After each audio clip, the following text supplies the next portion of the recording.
ठीक है, तो मैंने क्या कहा कि रिप्रोडक्शन इन मैन का जो ये चैप्टर है ये एग्जाम पॉइंट ऑफ व्यू से भी बहुत इंपॉर्टेंट है, और इसीलिए इसके कंसेप्ट को समझना बड़ा इंपॉर्टेंट है।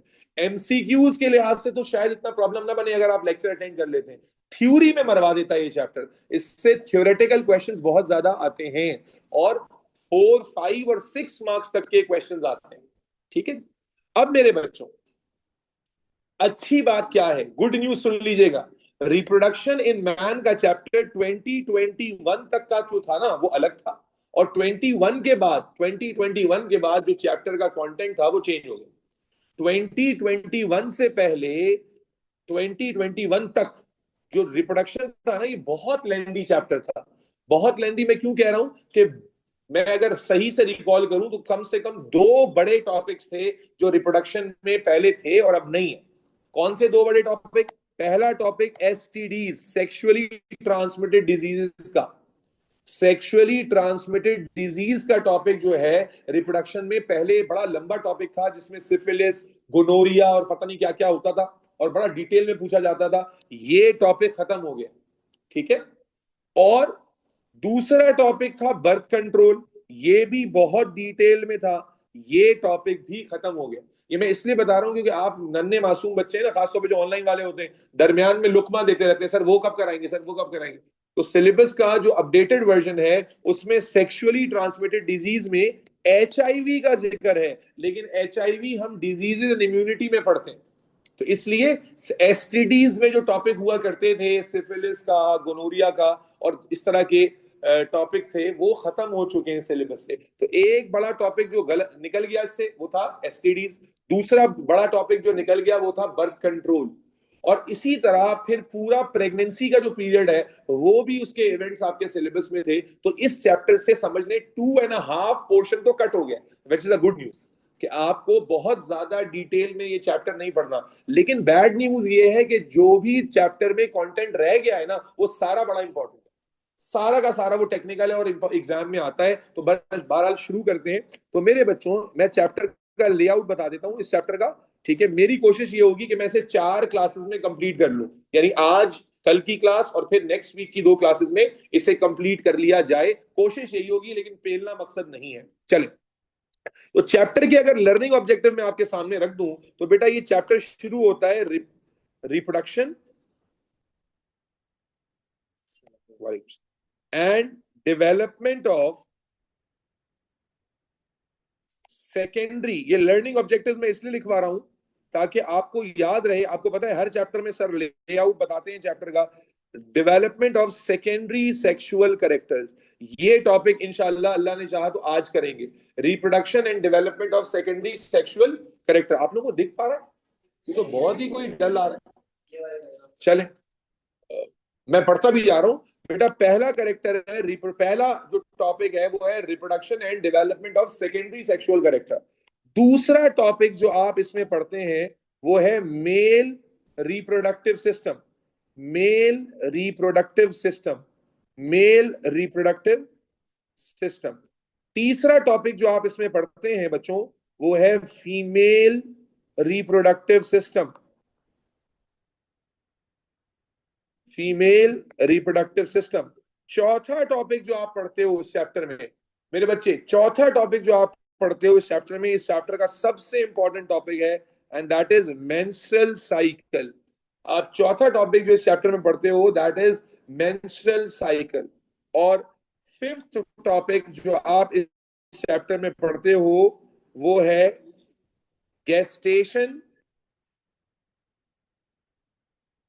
And development of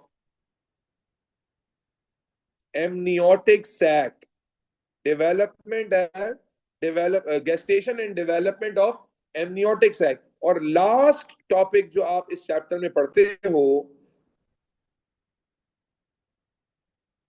that is placental circulation. बस ये चैप्टर मैं जानता हूं कि कितना कट ऑफ हो गया है। पहले ये चैप्टर एक्सट्रीमली डिटेल चैप्टर था, एक्सट्रीमली डिटेल चैप्टर था। हैसम आप तो ऑनलाइन ग्रुप के बच्चे हैं, आपने डिजीज एंड इम्यूनिटी में एचआईवी ऑलरेडी डिटेल में पढ़ लिया। अल्लाह के वली, भूल तो नहीं गए हो? एचआईवी आप ऑलरेडी पढ़ चुके हो बेटा। HIV का टॉपिक कवर्ड। तो बेटा ये है इस चैप्टर का, मैं दोबारा रिपीट कर दूं, reproduction and development of secondary sexual character, male reproductive system, female reproductive system, menstrual cycle, gestation and development of amniotic sac and placental circulation। ये जो दो टॉपिक्स हैं ये बहुत छोटे से छोटे डिस्कशन हैं। मेजर डिस्कशन हमारी फर्स्ट 4 टॉपिक्स में होने वाली हैं। पहले 4 टॉपिक्स में डिस्कशन थोड़ी सी मेजर है। एक टॉपिक और है जो मैंने नहीं लिखा है, और मैंने इसलिए नहीं लिखा है कि मैं आपको ऑलरेडी पढ़ा चुका हूं। एक टॉपिक और है इस चैप्टर का जो आपने ऑलरेडी पढ़ा है चैप्टर नंबर 2 में, याद कीजिएगा, adaptation of sperm and adaptation of egg. भाई याद है चैप्टर 2, याद कीजिए चैप्टर 2 है जी, चैप्टर 2 स्पेशलाइज्ड सेल्स याद कीजिए। तो वहां पर आपने डिटेल में स्पर्म का स्ट्रक्चर और स्पर्म की एडेप्टेशंस पढ़ी थी। स्ट्रक्चर, अरे भाई हाँ ना तो बोलो, एग रोजा सिर्फ आपने थोड़ी रखा है भाई। एग का स्ट्रक्चर और एग की एडेप्टेशंस पढ़ी थी, स्पर्म का स्ट्रक्चर और स्पर्म की एडेप्टेशंस पढ़ी थी। तो याद रखो ये टॉपिक भी इस चैप्टर में दोबारा रिपीट होता है। दोबारा सुन लीजिए, एग का स्ट्रक्चर, भाई अगर कहीं लैग हो जाए तो मैं दोबारा रिपीट कर रहा हूं, चैट में लिखने की जरूरत नहीं है। एग का स्ट्रक्चर और स्पर्म का स्ट्रक्चर विद एडेप्टेशंस, ये आप बच्चों ने चैप्टर नंबर 2 में ऑलरेडी पढ़ा हुआ है, तो इस वजह से ये टॉपिक मैंने यहां पर नहीं लिखे हैं। बेटा स्पर्म का डिटेल स्ट्रक्चर पढ़ा है, उसमें फ्लैजिला जो टेल ऑफ स्पर्म होती है वो भी पढ़ा है, बिल्कुल पढ़ा है, बिल्कुल।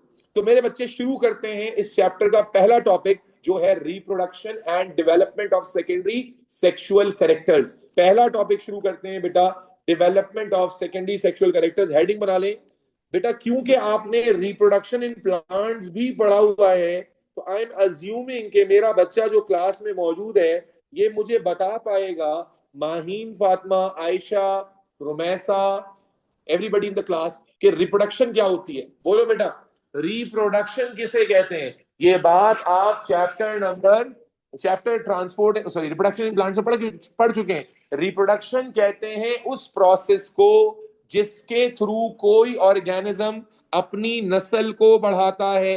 रिप्रोडक्शन कहते हैं उस प्रोसेस को जिसके थ्रू कोई ऑर्गेनिज्म अपने जैसा कोई और ऑर्गेनिज्म प्रोड्यूस करता है। रिप्रोडक्शन कहते हैं उस प्रोसेस को जिससे कोई ऑर्गेनिज्म अपनी नस्ल को चलाता है। यही 3 तरीकों से डिफाइन किया था। वो प्रोसेस जिसके थ्रू कोई ऑर्गेनिज्म अपनी ब्रीड को मेंटेन करता है, अपनी नस्ल को बाकी रखता है। वो प्रोसेस जिसके जरिए पेरेंट्स ऑफस्प्रिंग पैदा करते हैं, औलाद पैदा होती है। वो प्रोसेस जिसके थ्रू एक ऑर्गेनिज्म अपने जैसा एक और ऑर्गेनिज्म पैदा कर लेता है, इसे क्या कहते हैं? रिप्रोडक्शन। इन तीनों तरीकों से हम रिप्रोडक्शन को प्लांट्स के रेफरेंस से डिफाइन कर चुके हैं, इसलिए एक डेफिनेशन लिखते हैं और आगे चलते हैं। एक डेफिनेशन अभी के लिए लिख लेते हैं और फिर आगे बढ़ेंगे। बच्चों तवज्जो रखिएगा, तो रिप्रोडक्शन का डेफिनेशन लिखेंगे और आगे बढ़ेंगे।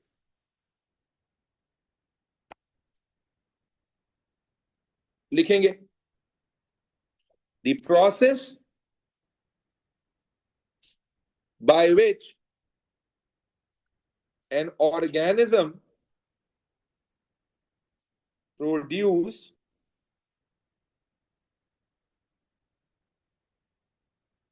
its offspring or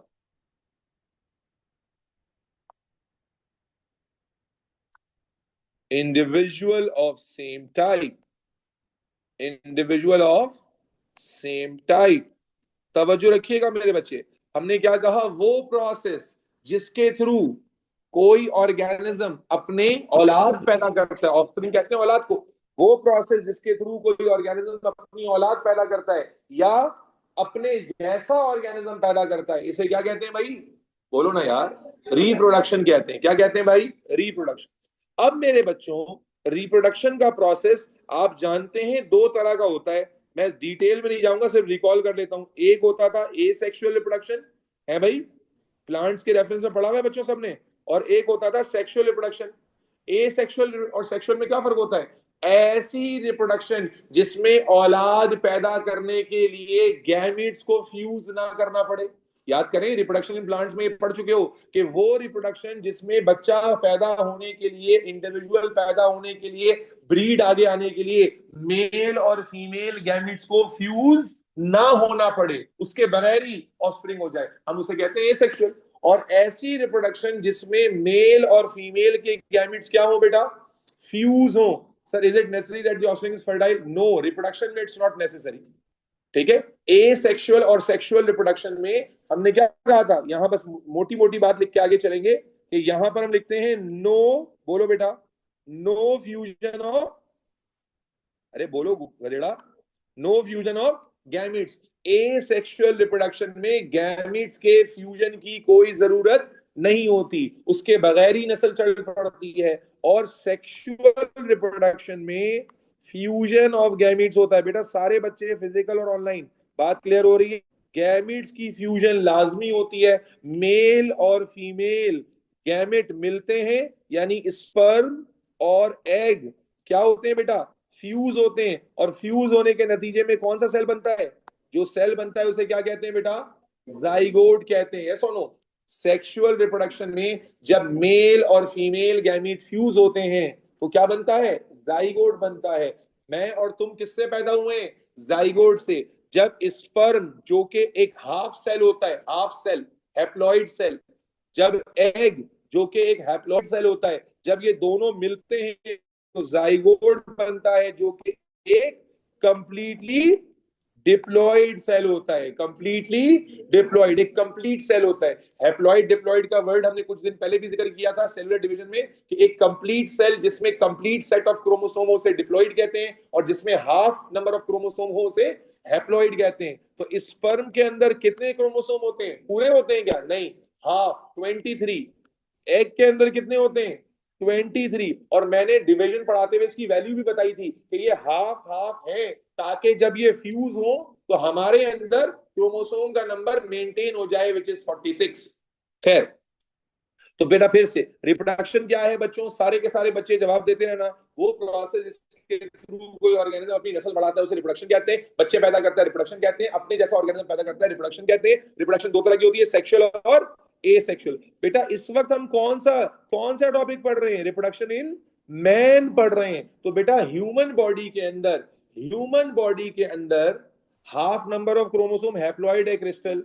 human body के अंदर कैसी रिप्रोडक्शन होती है बेटा, अलीना, ह्यूमन बॉडी के अंदर कैसी रिप्रोडक्शन होती है बेटा, सेक्सुअल रिप्रोडक्शन। तो इस वक्त हमारा ताल्लुक सिर्फ किससे है बेटा, सेक्सुअल रिप्रोडक्शन से है, ह्यूमन रिलेटेड बातों से है। तो आए मेरे बच्चे, पहला टॉपिक आपको पढ़ाना शुरू करते हैं ह्यूमन बॉडी से। टॉपिक का नाम है प्यूबर्टी। टॉपिक का नाम है प्यूबर्टी। आपके अपने बारे में है, तो जो कुछ भी आप सीखेंगे ये आपके अपने बारे में ही है। प्यूबर्टी का टॉपिक पढ़ेंगे, जिसमें हम बात करेंगे development of secondary sexual characters की। पहला टॉपिक शुरू करने जा रहे हैं बेटा, प्यूबर्टी। देखो बेटा, तवज्जो रखना, ज्यादातर बातें आपसे रिलेटेड हैं, तो अल्लाह की जात से उम्मीद है कि आपको परेशानी नहीं होगी। देखो, जब आप पैदा हुए थे, मेरी बात को मजाक में नहीं लेना, मेरी बात सुनने में लगेगा कि सर शायद हंसाने के लिए कह रहे हैं, लेकिन इट्स अ सेंसिटिव टॉपिक, तो मैं जाहिर है कि समझाने के लिए एग्जांपल दे रहा हूं। मेरे बच्चे, जब आप पैदा हुए थे तो डॉक्टर ने आकर क्या बताया था आपके घर वालों को, क्या लगता है, ये बताया होगा ना कि भाई मुबारक हो लड़का पैदा हुआ है या मुबारक हो लड़की पैदा हुई है। ऐसा तो नहीं होता कि जनाबे आली वो आपकी पैदाइश के बाद डॉक्टर आगे कहता है पता नहीं कुछ तो हुआ है, अभी थोड़ी देर में बताते हैं क्या हुआ। ऐसा नहीं होता। लड़का या लड़की पैदा हुआ है, यानी उसका जेंडर क्या है वो आपको डॉक्टर बताता है, नर्स बताती है आकर, ये सुनो। तो सवाल ये है कि उसे कैसे पता चला, क्या लड़का मूछों के साथ पैदा हुआ है, या लड़की जो है वो कोई पिंक ड्रेस में पैदा हुई है, पिंक फ्रॉक पहन के दुनिया में आई है, कि पापा की परी का टैग लेकर आई है। कैसे पता चला कि भाई ये लड़की है? आप देखें, छोटे बच्चे जब जब रैप हुए हुए होते हैं रैपिंग शीट में, तो देखकर बताना मुश्किल होता है कि ये लड़का है या लड़की। मालूम हुआ शक्ल से तो पता नहीं चल रहा। किससे पता चल रहा है बेटा, जब आप पैदा हुए हैं ना, तो आप पैदा हुए हैं प्राइमरी जेनाइटल्स लेकर, आपके रिप्रोडक्टिव ऑर्गन्स को देखकर पता चल रहा है।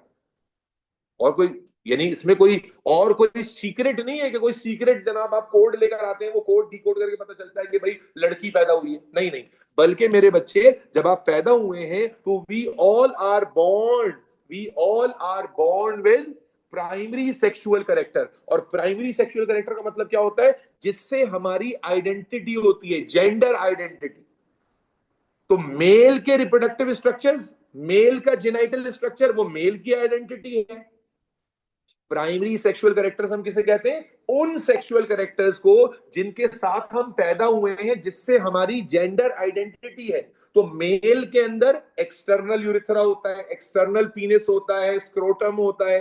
फीमेल में इंटरनल जेनाइटल होता है। तो जेनाइटल ऑर्गन को देखकर डॉक्टर, उसने कोई कोड ब्रेक नहीं किया, वो जेनाइटल्स को देख के बता रहा है कि मेल या फीमेल है। तो इसका मतलब ये हुआ कि एक कैटेगरी है बेटा किसकी?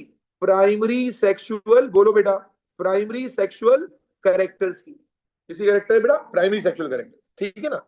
लेकिन मेरे बच्चे, आप जब पैदा हो गए तो मेरे बच्चे आपने फिर ग्रो करना शुरू किया, आप बड़े होते चले गए, आप बड़े होते चले गए, होते चले गए, होते चले गए, होते चले गए, और उसके बाद आपकी लाइफ में एक स्टेज ऐसा आया कि जहां आपकी बॉडी ने कुछ नए कैरेक्टर्स डिस्प्ले करना शुरू किए।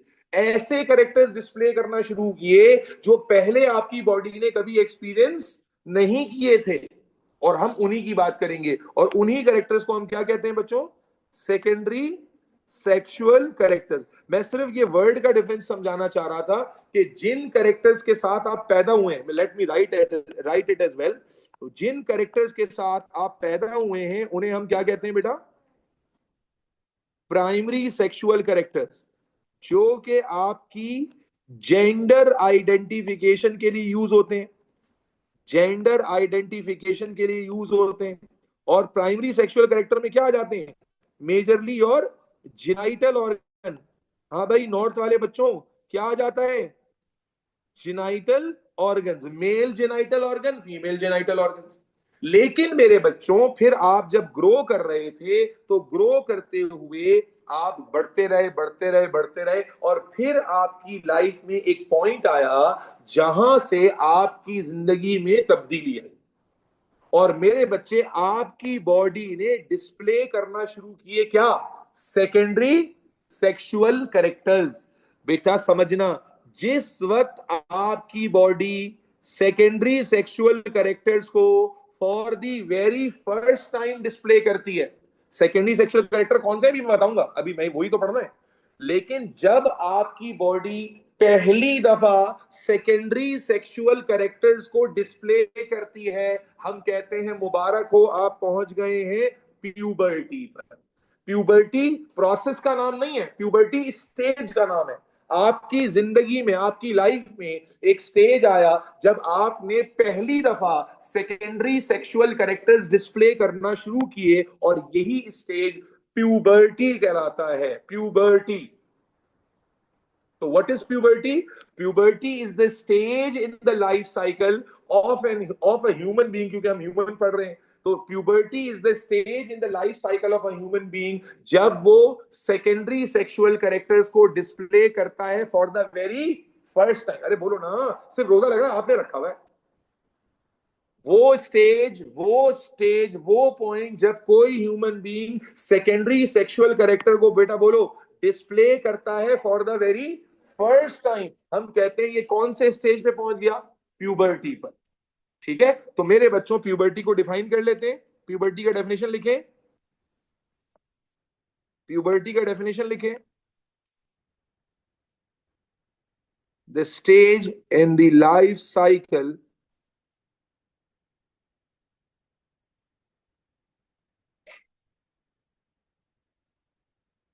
of human being when secondary sexual when secondary sexual characters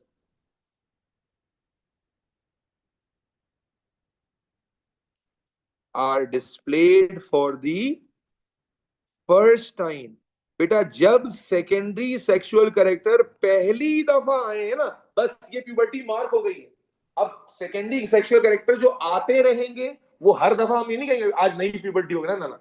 जब सेकेंडरी सेक्सुअल कैरेक्टर पहली दफा, अभी कौन से होते हैं भी हम बात करेंगे, तो जब सेकेंडरी सेक्सुअल कैरेक्टर डिस्प्ले हुआ तो आप कहेंगे प्यूबर्टी अचीव हो गई, प्यूबर्टी आ गई। Is this clear?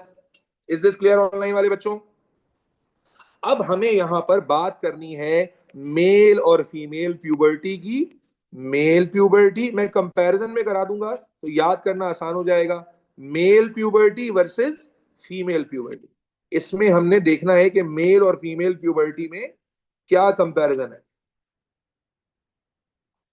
Mail puberty and female puberty, याद रखें ये प्यूबर्टी स्टेज का नाम है, किसी प्रोसेस का नाम नहीं है।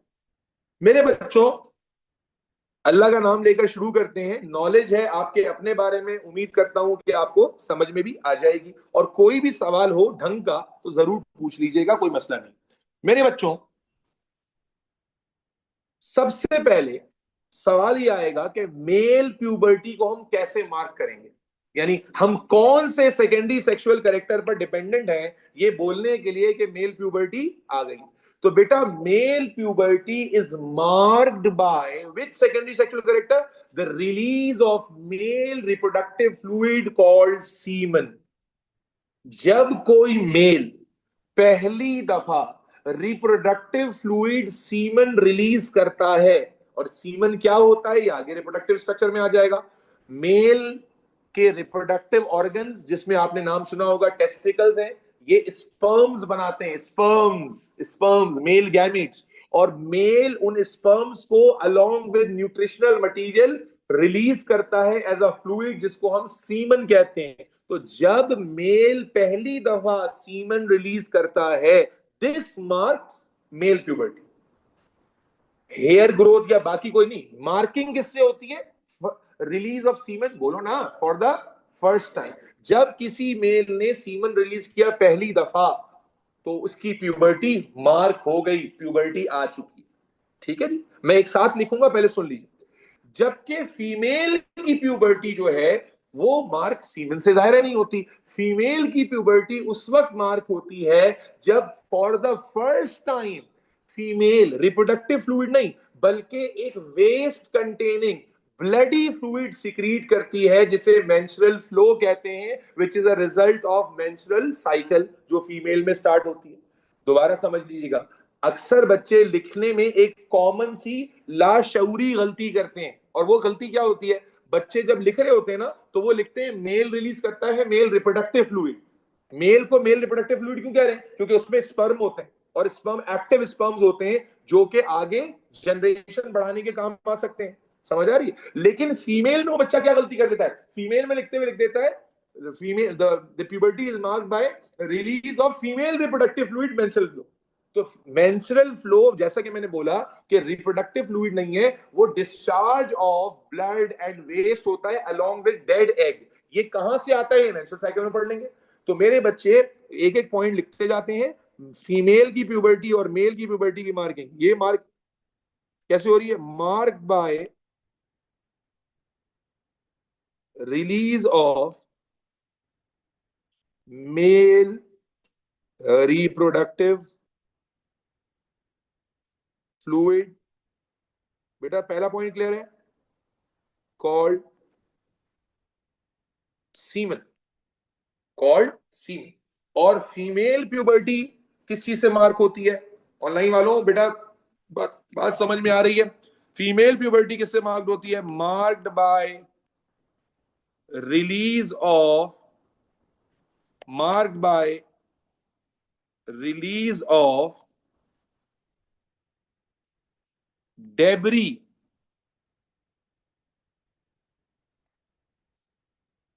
Containing bloody discharge. Reproductive fluid का वर्ड यूज नहीं किया बेटा मैंने, bloody discharge, called called menstrual flow और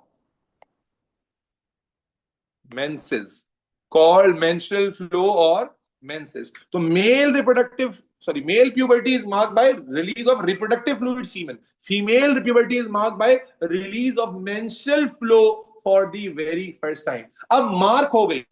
अब जो भी करेक्टर्स आएंगे वो मार्किंग करेक्टर्स बेटा बोलो नहीं कहलाएंगे, वो डेवलपमेंट, जो हमने कहा ना, development of secondary sexual character. अब समझिएगा मेरे बच्चे, मार्क तो हो गई। अब ये मार्क होती कब है? तो बेटा मेल में प्यूबर्टी का जो एवरेज ईयर होता है वो होता है 13 to 15 ईयर्स।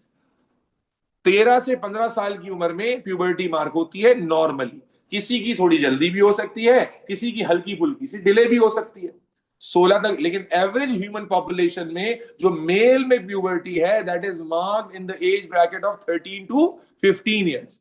जबकि फीमेल में जो प्यूबर्टी है वो रिलेटिवली अर्ली ऑन आ जाती है, it lies in between 11 to 13 years. और फीमेल में भी ऐसा ही है कि प्यूबर्टी थोड़ी सी डिले भी हो सकती है और थोड़ी अर्ली भी आ सकती है। डिपेंड करता है आपके वेदर पे भी और आपकी डाइट पर भी और आपके बहुत सारे फैक्टर्स पर डिपेंडेंस है, लेकिन एवरेज बात लिखनी है आपने। तो फीमेल में जो प्यूबर्टी है वो रिलेटिवली अर्ली आ जाती है, ठीक है। और मेरे बच्चे मेल में जो प्यूबर्टी है उसका एज ब्रैकेट 13 to 15 होता है। अच्छा, अब बेटा जब प्यूबर्टी आ गई ना, इसके बाद क्या होगा ये समझे। बेटा जब प्यूबर्टी मेल में आ गई, अरे भाई कौन सा पार्ट 36 दफा तो रिपीट कर दिया फहद अली, तुम क्या क्लास में नहीं थे क्या? 36 दफा रिपीट किया है मैंने, उसके बाद आगे चला हूं मैं। डेफिनेशन है ही नहीं कोई, डेफिनेशन क्या रिपीट करूं? मैंने आपको बताया कि मेल और फीमेल, अबे तो मैं बोल तो रहा हूं, वो तो सुनाई दे रहा है या वो भी नहीं सुनाई दे रहा? हमने क्या लिखा था कि फीमेल की जो प्यूबर्टी होती है पहले तरीके से समझाया, उसके बाद लिखा। दिमाग इस काबिल होता है कि जब कोई बात समझी भी हो तो थोड़ा बहुत खुद से रिलेट कर लेते हैं।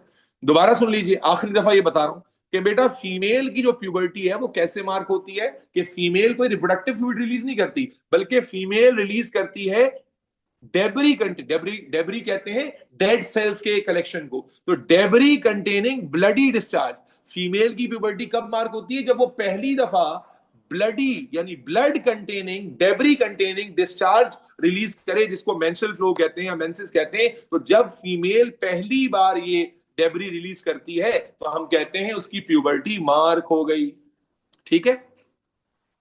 अब आ गया, हमने कहा एज ऑफ ऑनसेट, तो हमने कहा ये आती है 13 to 15 में, ये आती है 11 to 13, ठीक।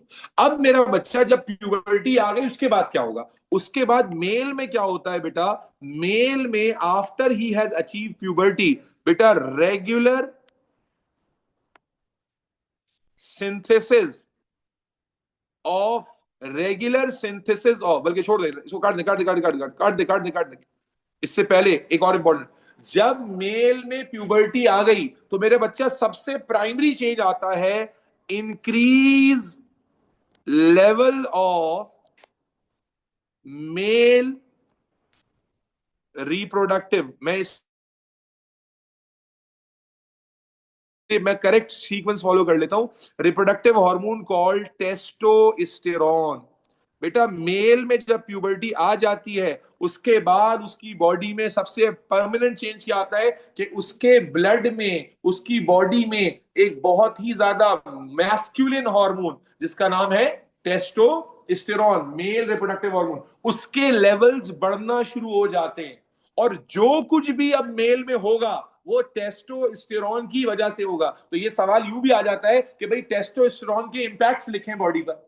समझ रहे हो या नहीं समझ रहे हो कि मेरे बच्चे जब आप प्यूबर्टी पर पहुंचते हो लड़कों, तो आपकी बॉडी में जो पहला चेंज आता है वो है increase level of testosterone levels, जो कि मेल रिप्रोडक्टिव हार्मोन है। और दिस इज द टेस्टोस्टेरोन बच्चों which is now responsible for number 1 regular synthesis of mature sperms। बेटा यही वो टेस्टोस्टेरोन है जिसकी वजह से अब आपके टेस्टिकल्स में, अब आपके टेस्टिकल्स में रेगुलरली मेच्योर स्पर्म बनना शुरू हो जाएंगे। जब तक आप प्यूबर्टी पर बेटा बोलो नहीं पहुंचे हो, आपकी बॉडी स्पर्म नहीं बना रही है, और अगर बना भी रही होगी तो इमेच्योर होंगे, किसी काम के नहीं होंगे। लेकिन जब आपने प्यूबर्टी अचीव कर ली, बेटा कनेक्ट करना तरीका तरीके से, तो कौन सा हार्मोन बढ़ना शुरू हुआ? अरे बोलो यार। और बाकी सारे फंक्शन टेस्टोस्टेरोन कंट्रोल करेगा। तो टेस्टोस्टेरोन बढ़ेगा, जिससे आपकी बॉडी में, आपके टेस्टिकल्स में रेगुलर सिंथेसिस शुरू हो जाएगी। किसकी? मेच्योर स्पर्म्स की। और ना सिर्फ रेगुलर सिंथेसिस शुरू होगी, बल्कि क्या होगा? रेगुलर, भाई जब स्पर्म बन रहे हैं तो रिलीज भी तो होंगे ना, या नहीं होगा? रेगुलर रिलीज ऑफ सीमेन। ठीक है, आपका जो मेल रिप्रोडक्टिव फ्लूइड है वो रेगुलर बेसिस पर ऑन एंड ऑफ रिलीज होना शुरू हो जाएगा।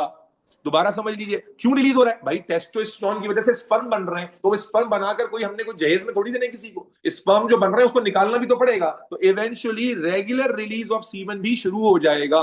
ये सब किसकी वजह से हो रहा है बेटा? बोलो ना, किसकी वजह से हो रहा है? टेस्टोस्टेरोन। भाई आपकी बात हो रही है, आप ही नहीं बोलेंगे तो कौन बोलेगा Lallu? Regular synthesis of sperms testicle में शुरू हो जाएगा और रेगुलर रिलीज ऑफ सीमेन होगा। अच्छा, फिर मेरे बच्चे इसी टेस्टोस्टेरोन की वजह से और क्या होगा मेरे बच्चे? इस टेस्ट, क्योंकि ये मेल रिप्रोडक्टिव हार्मोन है मेरे बच्चे, मेल में क्या चेंज आएगा? Development of hairs as moustache and beard. लड़कों क्या होगा कि मेरे बच्चे, आप जब प्यूबर्टी पर पहुंच गए तो टेस्टोस्टेरोन लेवल्स बढ़ने से स्पर्म बन रहे, रिलीज हो रहे, और आपके बालों की ग्रोथ शुरू हो जाएगी एज मुस्टैश एंड बियर्ड, यानी मूछें और दाढ़ी के बाल निकलना शुरू करेंगे। और ना सिर्फ मूछें और दाढ़ी के बाल निकलना शुरू होंगे, बल्कि डेवलपमेंट ऑफ, ये सब किसके एक्शन में हो रहा है? फिर बोलो, बोलो बेटा, ये किसके एक्शन में हो रहा है? Development of hairs in armpits and pubis. दोनों को मैंने अलग अलग किया है, नाक और ये मुस्टैश और बियर्ड को अलग, और आर्मपिट्स और प्यूबिस। दोबारा समझ लीजिए, जब आप प्यूबर्टी में पहुंच गए, मैं बार बार रिपीट कर रहा हूं ताकि याद हो जाए। तुम्हें पता, मुझे पता है कि तुमने बाद में जाके करना कुछ नहीं है। तो आप जब प्यूबर्टी पर पहुंचे हैं तो क्या होगा? टेस्टोस्टेरोन के लेवल, बोलो बेटा, बढ़ेंगे। टेस्टोस्टेरोन के लेवल्स बढ़ने से क्या होगा? Number one, regular synthesis of sperm और मेच्योर स्पर्म। यानी अब अगर ये मेच्योर स्पर्म क्या है, ये अब काबिल है इस बात के कि अगर ये स्पर्म किसी फीमेल की एग के साथ फर्टिलाइज हो जाए तो फर्टिलाइजेशन हो जाएगी, ये इस काबिल हो चुके हैं। ठीक है ना? तो मेरे बच्चे, development of, sorry, regular synthesis of mature sperms, regular release of semen, development of hair as mustache and beard, development of hairs in armpits and pubis। ठीक है? इसके बाद बेटा, प्यूबिस कहते हैं आपकी टमी, आपकी जो बेली बटन है स्टमक में, जिसको आप नेवल कहते हैं, इसके नीचे का जो पोर्शन है इसे प्यूबिस कहा जाता है। इसके ऊपर का जो पोर्शन है उसे एब्डोमेन कहा जाता है। बॉडी पार्ट्स नहीं पढ़े मेरे बच्चे बचपन में? है जी? आपको मैं पहले ही बता चुका हूं, जो कॉलर बोन से लेकर डायफ्राम तक का पार्ट है वो चेस्ट होता है। फिर ये जो आपके डायफ्राम से लेकर आपके बेली बटन तक का पार्ट है ये एब्डोमेन कहलाता है। बेली बटन के नीचे से थाई तक का जो पार्ट है ये प्यूबिस कहलाता है। तो प्यूबिस में हेयर की ग्रोथ शुरू हो जाएगी। सब किसकी वजह से हो रहा है? टेस्टोस्टेरोन की वजह से हो रहा है। Is this clear? आगे चलो। नॉट ओनली दिस मेरा बच्चा, और क्या होता है बेटा? Testosterone causes change in loudness of voice. आप देखते हैं कि जनाब, जब कोई लड़का प्यूबर्टी पर पहुंचता है तो एक बच्चे की आवाज एक लड़के की आवाज में कन्वर्ट हो जाती है, आवाज की लाउडनेस बढ़ जाती है। Change in loudness of voice, जो लाउडनेस है वो चेंज हो जाती है। सही है? ये सब किसके एक्शन में हो रहा है? ठीक है, और ऐसा क्यों होता है? तो आप पढ़ते हैं वॉइस बॉक्स कहां होता है हमारा? लैरिंग्स में। तो असल में हमारे लैरिंग्स के, due to muscle growth in larynx, हमारे लैरिंग्स के जो मसल है ना, मसल ग्रोथ इन लैरिंग्स। अब मेरी बात सुनना लड़कों, बात तुम्हारे काम की कर रहा हूं। देखो, मेल में जो टेस्टोस्टेरोन है ना, सुनो लड़कों, मेल में जो टेस्टोस्टेरोन है ये सिर्फ तुम्हारा रिप्रोडक्टिव हार्मोन नहीं है। सुनना गौर से, मेल में जो टेस्टोस्टेरोन है लड़कों, ये रिप्रोडक्टिव हार्मोन के साथ साथ प्राइमरी रेगुलेटर होता है आपकी मसल ग्रोथ का, मसल ग्रोथ का। इसीलिए क्या मतलब हुआ कि जब आपकी टेस्टिकल्स में टेस्टोस्टेरोन बनता है तो उसी स्ट्रीम को या तो स्पर्म बनाने के लिए यूज किया जाता है या मसल बनाने के लिए यूज किया जाता है। जितना ज्यादा आप इसे स्पर्म, समझना बेटा, टेस्टोस्टेरॉन लड़कों, टेस्टोस्टेरॉन की जो स्ट्रीम है ये तुम्हारी बॉडी में स्पर्म भी बनाती है और यही तुम्हारे मसल्स की ग्रोथ को भी कंट्रोल करती है। यानी मोटी मोटी बात ये कि अगर तुम टेस्टोस्टेरॉन को ज्यादा स्पर्म के लिए यूज करोगे तो तुम्हारे मसल ग्रोथ स्लो हो जाएगी, और ज्यादा मसल के लिए यूज करोगे तो स्पर्म स्लो हो जाएंगे। इसका बहुत ज्यादा ऑब्जर्वेशन अच्छा कोई बता सकता है? अगर कोई बॉडी बिल्डिंग करता है, जो लोग बॉडी बिल्डिंग करते हैं जिम में, they take care of their reproductive life very, मतलब वेरी क्रूशली, वो उसको जो है लुक आफ्टर कर रहे होते हैं, क्योंकि उनको मसल्स ग्रो करने होते हैं। तो अगर वो मसल्स ग्रो करना चाह रहे हैं तो they need to use their testosterone steam only towards muscle growth. तो वो अपनी सेक्सुअल लाइफ को बहुत ज्यादा कंट्रोल कर लेते हैं। अगर स्पर्म सिंथेसिस में ही सारा टेस्टोस्टेरॉन जाता रहेगा तो मसल्स जो है वो सही से ग्रो नहीं कर पाए। ठीक है, ये नॉलेज के लिए था। Is this clear? और उसके बाद बेटा टेस्टोस्टेरॉन की वजह से जो आखिरी करेक्टर पैदा होता है आपकी बॉडी में उसे कहते हैं libido. Libido is a medical term. Libido कहते हैं अट्रैक्शन टुवर्ड्स ऑपोजिट जेंडर। आप अपने आप को फील करते हैं अट्रैक्टेड टुवर्ड्स ऑपोजिट जेंडर। ठीक है जी, तो that is a natural feeling जो किसकी वजह से पैदा होती है? टेस्टोस्टेरॉन की वजह से। ठीक है, तो libido, libido is attraction towards opposite gender. Is this clear? तो मेरा बच्चा, मेल प्यूबर्टी खत्म हो गई, उम्मीद है कि आवाज समझ में आ गई। Let's repeat. हमने क्या कहा? मेल प्यूबर्टी कैसे मार्क करते हैं? जल्दी जल्दी बेटा, फीमेल भी कंप्लीट करना है। मेल प्यूबर्टी कैसे मार्क करते हैं? बोलो बच्चे। By the release of semen for the first time. और उसके बाद ये मार्किंग कब हो रही होती है? 13 से 15 साल में हो रही होती है। और उसके बाद जो मेजर चेंज आता है बेटा वो क्या आता है? इंक्रीज लेवल्स ऑफ, बोलो बच्चे, टेस्टोस्टेरॉन। और फिर ये सब कुछ जो कंट्रोल होगा वो किससे होगा? टेस्टोस्टेरॉन से होगा। क्या क्या कंट्रोल होगा बेटा? आपकी रेगुलर जो है ना स्पर्म्स बनना शुरू हो जाएंगे, रेगुलर रिलीज ऑफ सीमन शुरू हो जाएगा, मुस्टैच और बियर्ड के हेयर आना शुरू हो जाएंगे, आर्मपिट्स और प्यूबिस में हेयर आना शुरू हो जाएंगे, लाउडनेस और क्वालिटी ऑफ साउंड जो है वो चेंज हो जाएगा, और इसके बाद लिबिडो यानी अट्रैक्शन आपकी पैदा होगी towards opposite gender. Is this clear? ठीक है। अब अगर किसी के हार्मोन लेवल ठीक नहीं है तो ये फीचर्स भी डिले हो जाएंगे। अक्सर क्या होता है, हार्मोन का ताल्लुक बहुत ज्यादा डाइट पर होता है। अगर आपकी डाइट अच्छी नहीं है और हार्मोनल लेवल्स आपके अच्छे नहीं है तो उस वजह से फिर ये फीचर्स डिले भी हो सकते हैं। आप देखते हैं कि बाज लोगों को बहुत जल्दी बियर्ड भी आ जाती है, बहुत जल्दी मुस्टैच भी आ जाता है। दैट सिंपली मींस कि उनके टेस्टोस्टेरॉन लेवल्स आर गुड और अबव गुड और बेटर। ठीक है, जबकि जब ये प्रोसेस लड़कों में डिले हो रहा है इसका मतलब है हार्मोनली कुछ ना कुछ तो फ्लक्चुएशन है। बाज दफा जीन्स का भी होता है मसला, लेकिन बहरहाल ये है। अब आ जाओ जल्दी से फीमेल प्यूबर्टी, ताकि फटाफट से इसको कंप्लीट करें। मेरे बच्चे, फीमेल प्यूबर्टी किससे मार्क होती है? जल्दी से रिपीट करेंगे। फीमेल प्यूबर्टी किससे मार्क होती है? अभी मैंने बताया था कि जब female for the first time menstrual flow release करती है तो हम कहते हैं फीमेल की प्यूबर्टी क्या हो गई? मार्क हो गई। अब बेटा जैसी फीमेल की प्यूबर्टी मार्क हुई, जो 11 टू 13 इयर्स ऑफ एज में आम तौर पर हो जाती है, तो फीमेल की बॉडी में भी एक हार्मोन के लेवल्स तेजी से बढ़ना शुरू होते हैं। और वो कौन सा हार्मोन है? ना हो, increase level of female reproductive hormone called estrogen। Called estrogen. आप ओ से भी लिख सकते हैं, ई से भी लिखते हैं। अमेरिकन में ओ से लिखा, ओ ई से लिखा जाता है, ब्रिटिश इंग्लिश में ओ से लिखा जाता है। ब्रिटिश इंग्लिश में बहुत सारी चीजें साइलेंट है, पता नहीं क्यों, तो आप ई से भी लिखें तब भी एक्सेप्टेबल है। ठीक है, तो बेटा जिस तरह मेल का रिप्रोडक्टिव हार्मोन होता है टेस्टोस्टेरॉन, इसी तरह फीमेल का रिप्रोडक्टिव हार्मोन कौन होता है? ईस्ट्रोजन होता है।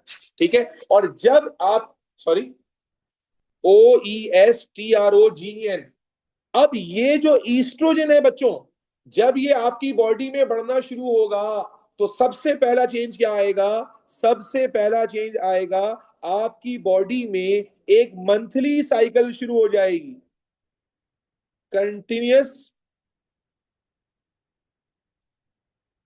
Monthly cycle called menstrual cycle.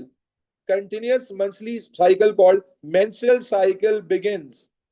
यानी एक मंथली साइकिल शुरू हो जाएगी जो कि मेंस्ट्रुअल साइकिल कहलाती है। मंथली साइकिल इसलिए कह रहे हैं कि ये एक पूरा प्रोसेस होता है जो ऑलमोस्ट 28 डेज की ड्यूरेशन पे रिपीट हो रहा होता है, तो बार बार रिपीट हो रहा है इसलिए साइकिल कह रहे हैं। ठीक है भाई, बाकी हार्मोन्स भी आते हैं लेकिन मेजर रेगुलेटर ईस्ट्रोजन है। अभी मैं मेंस्ट्रुअल साइकिल पढ़ा दूं क्या मुस्तफा खान? ज्यादा ही इंटरेस्ट नहीं आ गया तुम्हें इस टॉपिक में? तो मेरे भाई अभी हम मेजर हार्मोन की बात कर रहे हैं। तो मेजर हार्मोन जो रेगुलेटर होगा वो ईस्ट्रोजन होता है। तो ईस्ट्रोजन के लेवल्स बढ़ना शुरू हो जाते हैं और रेगुलर मंथली साइकिल शुरू हो जाती है। बेटा बोलो, रेगुलर मंथली साइकिल शुरू हो जाती है, इसको क्या कहते हैं? Menstrual cycle. और हर साइकिल में बेटा रेगुलर ओव्यूलेशन होती है। रेगुलर ओव्यूलेशन, ओव्यूलेशन का मतलब हर साइकिल में मेच्योर एग्स रिलीज होते हैं बच्चों। क्या रिलीज होते हैं? Release of mature eggs. जिस तरह मेल जो है वो मेच्योर स्पर्म्स रिलीज कर रहा है, इसी तरह फीमेल क्या रिलीज कर रही है? मेच्योर एग रिलीज करती है। बट फर्क है, मेल जब एक बार सीमन रिलीज करता है, आपको शायद मैंने चैप्टर 2 में ही बताया था कि सीमन सबसे ज्यादा जाया होने वाला सेल है, क्योंकि मेल जब एक बार सीमन रिलीज करता है उसमें मिलियंस ऑफ स्पर्म्स होते हैं, और फीमेल एक मंथ में आमतौर पर एक ही एग रिलीज करती है। और एग आपको बताया था लार्जेस्ट ह्यूमन सेल होता है। एग लार्जेस्ट ह्यूमन सेल है, साइज में सबसे बड़ा ह्यूमन सेल, इतना बड़ा कि नेकेड आई से नजर आता है। कोई और सेल आपको नेकेड आई से नजर नहीं आता। बात समझ आ रही है बेटा? तो मेरे बच्चे, रेगुलर फीमेल क्या करती है? बोलो हर साइकिल, अरे बोलो ना, हर साइकिल में क्या रिलीज करना शुरू कर देती है? एग। यानी अगर इसकी बॉडी में इस वक्त मेल स्पर्म आ जाए तो एग को क्या कर देंगे? फर्टिलाइज कर देंगे। Is this? अच्छा, फिर क्या होता है? तो बेटा फीमेल में बेयर्ड मुस्टैच तो नहीं आती, क्योंकि वो टेस्टोस्टेरोन के थ्रू आती है। बाज दफा हार्मोनल इंबैलेंस हो तो आ भी सकती है, लेकिन बहरहाल वो इंबैलेंस है। लेकिन फीमेल में होती है development of hairs, again in pubis and armpits. Armpits और प्यूबिस में फीमेल में भी हेयर्स ग्रोथ होती है, और ये जो है अगेन ये ग्रोथ ईस्ट्रोजन से कंट्रोल हो रही है। बेटा किससे कंट्रोल हो रही है? ईस्ट्रोजन से कंट्रोल हो रही है। अच्छा, फिर फीमेल में और भी चेंज आता है बेटा, और वो क्या है? बेटा फीमेल में ईस्ट्रोजन लेवल्स बढ़ने की वजह से एक और चेंज बड़ा मेजर है, and that is change in quality of sound. Loudness नहीं, change in quality of sound. आप देखेंगे जब फीमेल फीमेल जो है वो प्यूबर्टी पर पहुंचती है तो उसकी आवाज भारी नहीं हो जाती, मर्दों में हो जाती है। तो मर्दों में हम कहते हैं कि लाउडनेस बढ़ गई, फीमेल की क्वालिटी चेंज हो जाती है, पिच चेंज हो जाती है, एम्पलीट्यूड चेंज होता है, and the voice you can, अगर कोई कॉल उठाए आप बता सकते हैं किसी बच्ची ने उठाई है या किसी लड़की ने उठाई है, and that is the difference in the quality of sound. तो क्वालिटी ऑफ साउंड चेंज जाती है। अब यहाँ फिजिक्स पढ़ाना मकसद नहीं है, लेकिन उसकी पिच, एम्पलीट्यूड और श्रिलनेस में चेंज आता है। खैर, फिर इसी तरह मेल में भी बेटा पैदा हो जाता है लिबिडो। क्या था libido? Attraction towards the opposite gender. ठीक। और फिर फीमेल में ईस्ट्रोजन की वजह से एक बहुत बड़ा मेजर चेंज आता है, and that is development of breast tissue. Female में ब्रेस्ट टिश्यू डेवलप करना शुरू कर देता है प्यूबर्टी के बाद।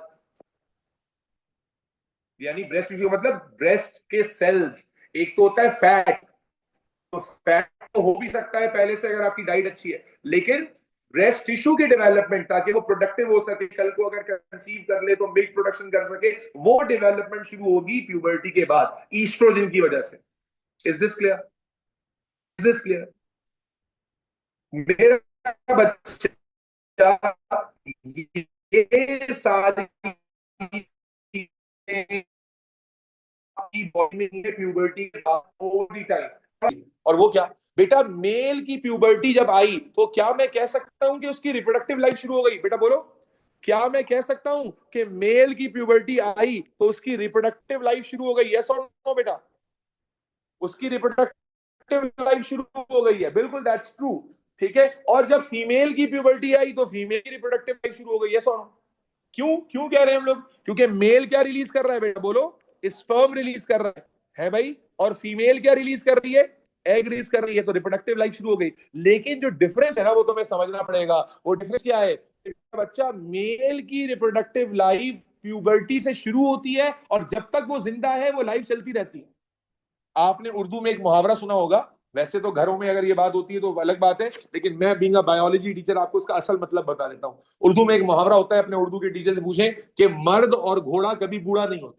इसका बैकग्राउंड यही है कि जो मेल होता है वो बूढ़ा नहीं होता। क्या मतलब? इसका मतलब है कि वो अपनी आखिरी उम्र तक अपने टेस्टिकल्स में स्पर्म बना रहा होता है, ठीक है ना, मेच्योर स्पर्म्स बना रहा होता है, और किसी भी एज में जाकर वो क्या नाम है अपनी नस्ल या ब्रीड आगे बढ़ा सकता है। आप सुनते रहते होंगे, कुछ अरसे पहले मैंने देखा उस सऊदिया में कोई बद्दू फैमिली का, बद्दू कास्ट का शख्स था, 98 साल की एज थी उसकी और उसके 113 बच्चे थे।